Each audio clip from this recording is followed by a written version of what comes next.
I'm not so sure that calling the Baltimore Ravens 2021 season a disappointment is 100% appropriate. Finished with an 8-9 record. And for however many injuries they had, both on the offensive and defensive side of the ball, with those injuries in mind, an 8-9 record is not the worst thing in the world, also considering that they had 5 games missed by their quarterback, Lamar Jackson. However, you think about the fact that it's the first time they've had a below 500 record in almost 6 seasons, and it was the first time in the entire John Harbaugh era that the Baltimore Ravens finished 4th in the AFC North in the regular season standings. The Ravens won exactly one game against a divisional opponent last year, a Week 12 win against the Cleveland Browns 16-10. And in the other games, they lost both of their games to Pittsburgh, especially that second one at home with a chance to make it to the playoffs. They lost to the Bengals by 20 points in Week 16, and then they lost to them by 24 points in Week 7. Lost to Cleveland really late in the season. Look, an 8-3 record at Week 12 usually gets teams into the playoffs. I think we can all agree on that. And the way that this team finished the season is what makes the 2021 year for Baltimore the sort of disappointment that it actually is. Now, again, this team had a lot of injuries. This team had a lot of time missed by their quarterback, and they had the distinction of being able to say, and it's not a good distinction, but they were able to say, we didn't finish the season with the guy at quarterback that we started with. And that's never a thing that you want to say. I already stated that the Baltimore Ravens last year had one of the most injured teams in the NFL, and that was something that was true from practically OTAs and training camp all the way through the end of the season, especially at the very important positions on each side of the ball. At running back, they were without J.K. Dobbins for the entire year.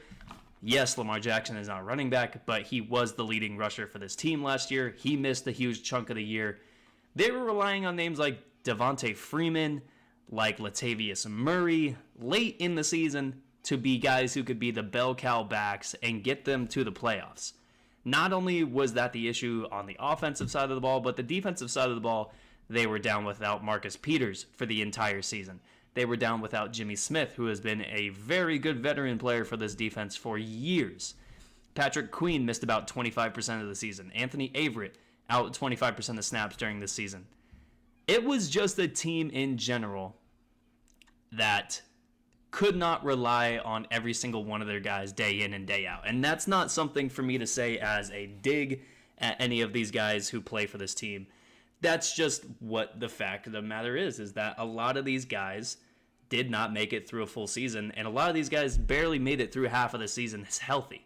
And again, that's not a dig at them. That's just what happened.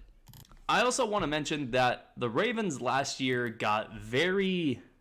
I don't want to say they got no help from their draft picks last year, because Brandon Stevens, a guy that they got late in the 3rd round this year, was a very key contributor for this defense. Ben Cleveland, another 3rd-round guy, was a great player for this offensive line.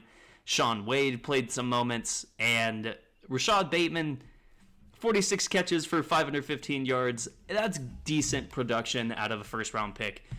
Obviously, their main guy was Odafe Oweh, who was a real surprise this year with 5 sacks, contributing to this Baltimore defense, who statistically was not at the point that we always see them being at. But again, that was almost entirely due to the fact that they had so many different guys in and out of the lineup the entire season. Now, the season as a whole last year for the Baltimore Ravens, it has to be one of the most inconsistent seasons we've ever seen from a team we thought was a real playoff contender. Every single game that they played in their first 11, they either won or played it really close. They had a 6-point loss in Las Vegas to begin the season. They did have a 24-point loss to Cincinnati in Week 7, but you throw that out, only a 12-point loss in Miami, and you compare that to their wins. A win in Chicago, a win in Denver, a win in Detroit, a win at home against the Kansas City Chiefs, a huge 28-point win at home against the LA Chargers. This team played so well in the first 11 games of their season. To compare that to the last 6 games of their season, where pretty much every single team that they played was either a playoff team or a divisional opponent. The only team that they played in those last 6 weeks that was not a playoff team was the Cleveland Browns, and they still lost that game. They lose by 1 point in Pittsburgh. They lose by 3 points against Pittsburgh at home, by 1 point against the Rams at home, by 1 point against the Packers at home, and by 20 points in Cincinnati in week 16. Now, look, all of those games, except for one of them, was decided by 3 points or less, that Cincinnati game. So you have to think, especially throwing in the fact that a lot of these games, the last 4 games of the season, Lamar Jackson was not on the field for the Baltimore Ravens. And this defense, even though they had many names out for the entire season and they did not have incredible production from the guys that were there, they still were the number 1 rushing defense in the entire NFL. They still were a defense who did not give up an incredible amount of points given their injuries and given how unloaded compared to previous standards of Baltimore defense that we've seen before. And just running the ball in general is what this team hung their hat on, whether it was defending the run or running the ball themselves. And that was why they were in so many games that they were late in the season, even though their talent was probably outmatched by many of the teams that they were playing. So let's go ahead and take a look at the losses for this roster over the offseason.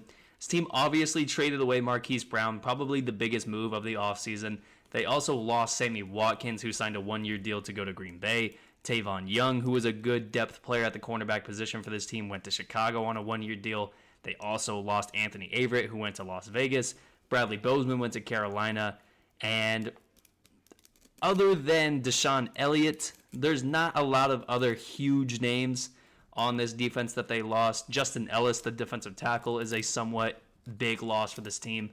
But they did add some really good names as well. Marcus Williams, a 25-year-old free safety from New Orleans, gave him a 5-year, $70 million deal. And they added Morgan Moses, who I don't know for sure if he's going to be a day 1 starter for this team.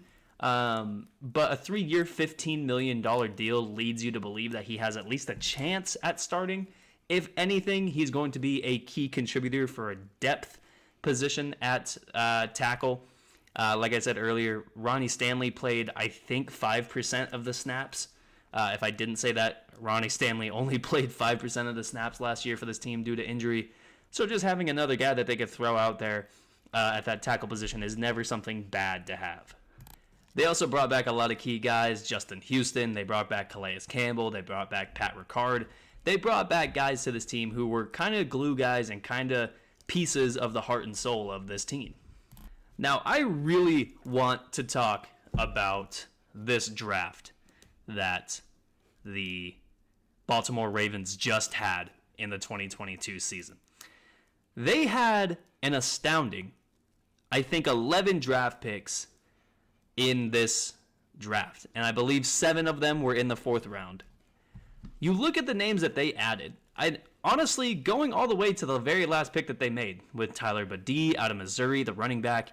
You look at their number 1 pick, Kyle Hamilton, the safety, Tyler Linderbaum out of Iowa, David Ajabo, who very likely will not be playing this season unless it gets to a playoff situation where he can maybe just play 3rd downs. Him alongside Ofede Owe once next season comes around, and whoever else they add to that defensive line and linebacker position. Those guys are going to be an incredible front 7 for years to come with Patrick Queen in the middle. They just need kind of an outstanding run stopper / pass rusher in the middle, a guy who fits the mold, and I hate saying things like these, but a guy who fits a mold of an Aaron Donald, or a guy who fits a mold of just a really good pass rusher who can also stop the run on the inside. But this draft that they put together in Baltimore is one of their best ones that they have had in a long time. With pure talent at the top, with good depth at the end of it, and just all in all, a really good draft who I think we're going to look at it at the end of the year. We're going to see at least half of these names featured on the all-rookie team.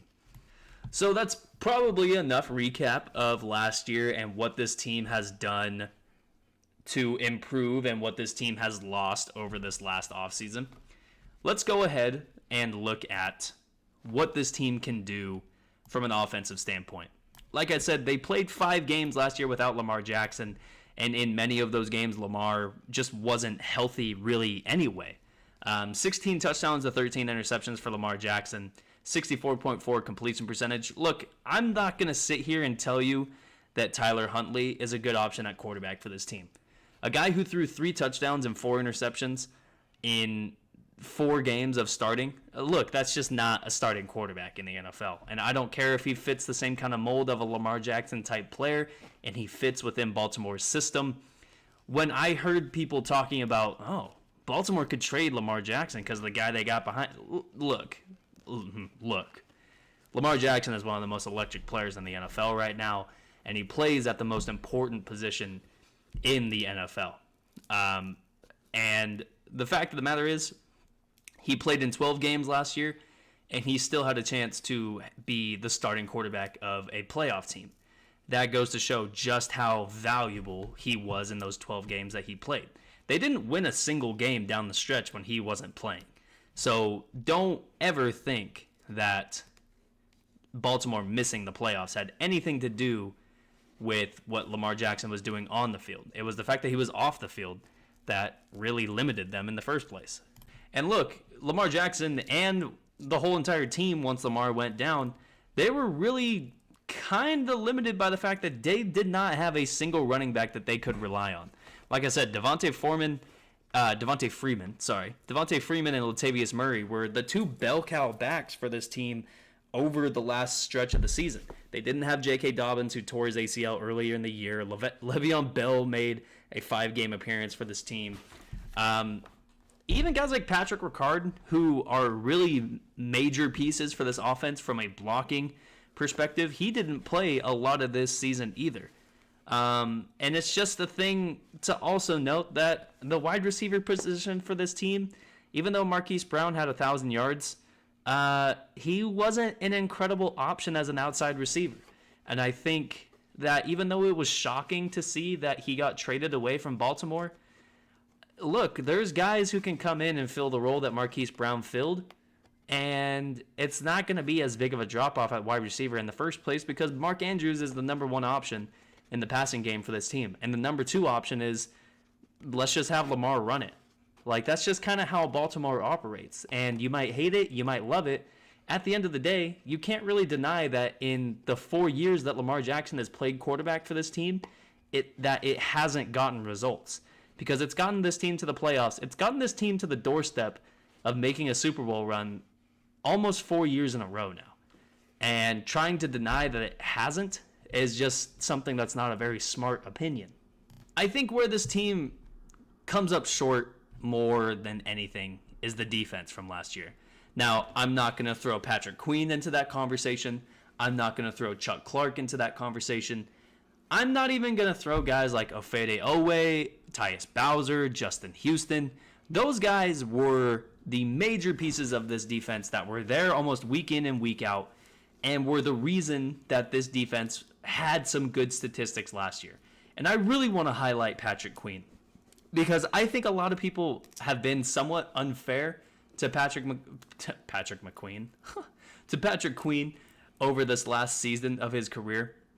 I think a lot of people saw him come out of LSU, and they saw a lot of his teammates from that LSU team really succeeding, like Justin Jefferson, like Jamar Chase, like Joe Burrow, like a lot of other guys. And Patrick Queen is kind of that guy from that team who was himself a very high draft pick, and he just doesn't have the gaudy numbers that those other guys have had.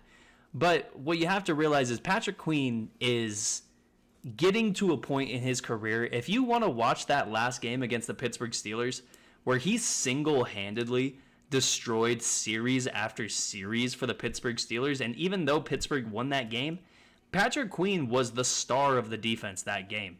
And there was almost a play where he practically took the handoff from Ben Roethlisberger. He jumped the snap so well and got through the gap so quickly that he almost took the ball right out of Ben Roethlisberger's hands when he was handing it off to Benny Snell. That's how good Patrick Queen could be on a play-by-play basis. And I think next year when we see him with a defense that hopefully on the corners is healthy, hopefully in the back end is healthy, And with Kyle Hamilton back there, hopefully it adds a extra range of motion guy who can kind of just ball hawk. And I don't want to call him an Ed Reed 2.0, but you look at some of the things that Kyle Hamilton did on the football field for Notre Dame last year. Look, I hate Notre Dame. I hate watching Notre Dame play every single year because they're consistently the team who plays nobody all year and gets completely destroyed in postseason football. Kyle Hamilton is one of the few guys of Notre Dame football over the last couple of years who consistently, his play does not drop off. He does make some mistakes, but I'm willing to bet on the guy going to a team like Baltimore who makes mistakes in college to not make those mistakes in the NFL. That's what made guys like Ray Lewis, like Ed Reed, like a lot of guys who were really successful and made a lot of money in the Baltimore Ravens system and won a lot of games. I think a lot of that's going to rub off on Kyle Hamilton, and we're going to see him be one of the best young safeties in the NFL next year. But as I was adding to my point with Patrick Queen, having Patrick Queen in front of Kyle Hamilton is going to be a huge weight lifted off his shoulders because Patrick Queen is going to take over this defense as he rightfully should. And he's going to be hopefully the leader for this team as guys like Calais Campbell, as guys like Justin Houston are on their way out, and as other healthy, hopefully healthy young names like Ofede Owe, like hopefully David Ajabo, either by the end of this year or by the start of next year, Kyle Hamilton, and some decent young names on the cornerback position. Hopefully this defense is back to being a top 10 team by the end of the year because honestly, they have, talent-wise, one of the best 5 defenses in the NFL. And it sucks to see that really injuries were the only thing that kept this team from competing last year. So let's talk about the rest of this division for Baltimore. You're going to have 6 games, obviously. 2 games against Cleveland, 2 games against Pittsburgh, 2 games against Cincinnati. This season is shaped up a lot like it was last year. There's a really good chance that the last 6 games that they play are against playoff teams. 2 games against Pittsburgh, a game against Cleveland in Cleveland, a game in Cincinnati, and then if Russell Wilson leads the Denver Broncos to what a lot of us think he could lead them to, the Denver Broncos are going to be a good team in Week 13. And Atlanta, even though they might be starting a rookie quarterback, they have Pro Bowlers on that team as well. But this season looks really tough for Baltimore. And I think that's exactly how they want it. I think Baltimore loves when they look at the schedule and they see a lot of good teams. When they see they have to go to Tampa Bay. When they see they have to go to New England. When they see they have to go to Cleveland, to Pittsburgh, and to Cincinnati in 3 of their last 5 games, I think they love it. I think John Harbaugh loves it. I think his coaching staff loves it. I think this entire organization loves it when they see a lot of big name teams on their schedule. Now, in terms of a floor for this team, I think the worst they're going to do is exactly what they did this year, and that's 8-9. That's if a lot of things go wrong, but they're still going to be that competitive through the entire year to where I can't see this team winning any less than 8 games next year. In a division where there's a chance where Cleveland might not have their quarterback, we don't know exactly what's going to happen with that.